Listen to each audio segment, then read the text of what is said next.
महागठबंधन छोड़कर नीतीश कुमार जब वापस एनडीए में आए, तब से अब तक आरजेडी उन्हें धोखेबाज कहती आई है। अब जेडीयू के नेता यही आरोप बीजेपी पर लगा रहे हैं, वह भी दूसरी जगह नहीं बल्कि जेडीयू की राज्य कार्यकारिणी की बैठक में और नीतीश कुमार की मौजूदगी में। नीतीश कुमार भी कहते हैं उन्हें पता ही नहीं कि कौन दुश्मन है और कौन दोस्त। शपथ ग्रहण के करीब 2 महीने बाद तक नीतीश कुमार को दोस्त और दुश्मन की पहचान नहीं है, तो कई सवाल उठ खड़े होते हैं। तेजस्वी यादव नीतीश पर पीठ में छुरा घोंपने का आरोप लगा चुके हैं। तेजस्वी यादव बार बार दोहराते रहे हैं कि नीतीश कुमार परिस्थितियों वाले मुख्यमंत्री हैं।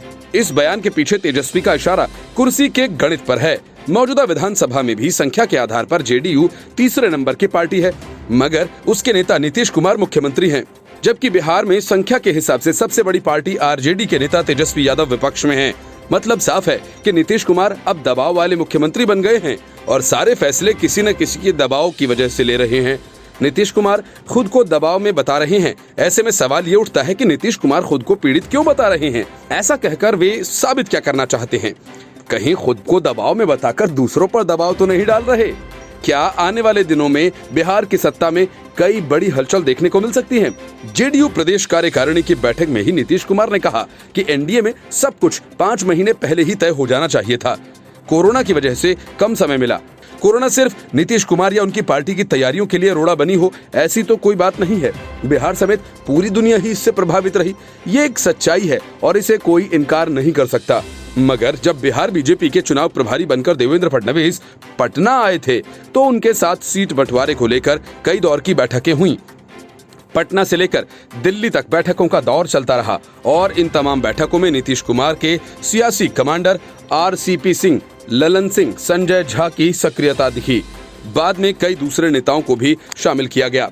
इन नेताओं पर नीतीश कुमार काफी भरोसा करते हैं। ऐसे में सियासत के माहिर रहे नीतीश कुमार से कहां चूक हो गई, उनका गुणागणित कहां गड़बड़ा गया? कम से कम बिहार की राजनीति में जो नीतीश कुमार को जानता है, वो तो इसकी उम्मीद बिल्कुल नहीं करेगा।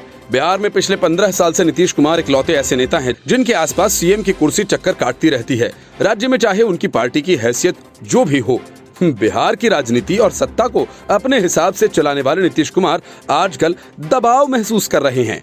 आखिर वो दबाव क्यों महसूस कर रहे हैं? क्या वो राज्य की राजनीति और फैसलों में बीजेपी के बढ़ते दबदबे से परेशान हैं? 2 दिन में उन्होंने एनडीए गठबंधन को लेकर 2 बड़े बयान दे डाले, जिसमें एक तो दोस्त और दूसरा दुश्मन वाला, जबकि दूसरा मंत्रिमंडल विस्तार से जुड़ा हुआ है। मंत्रिमंडल विस्तार को लेकर उन्होंने कहा कि बीजेपी की ओर से अब तक कोई बातचीत नहीं की गई है। बीजेपी नेताओं के साथ बैठक में सरकार के कामकाज को लेकर चर्चा हुई। बीजेपी नेताओं के साथ बैठक के दौरान कैबिनेट विस्तार पर कोई चर्चा नहीं हुई। जब तक पूरी बातचीत नहीं हो जाती, कैबिनेट विस्तार कैसे होगा? कैबिनेट विस्तार में इतनी देरी पहले कभी नहीं हुई। मैं हमेशा पहले ही कैबिनेट विस्तार कर देता था। राज्य कार्यकारिणी की बैठक में ही नीतीश कुमार ने संकेत दिए कि 2015 से भंग कमेटीज जल्द ही गठित होंगी।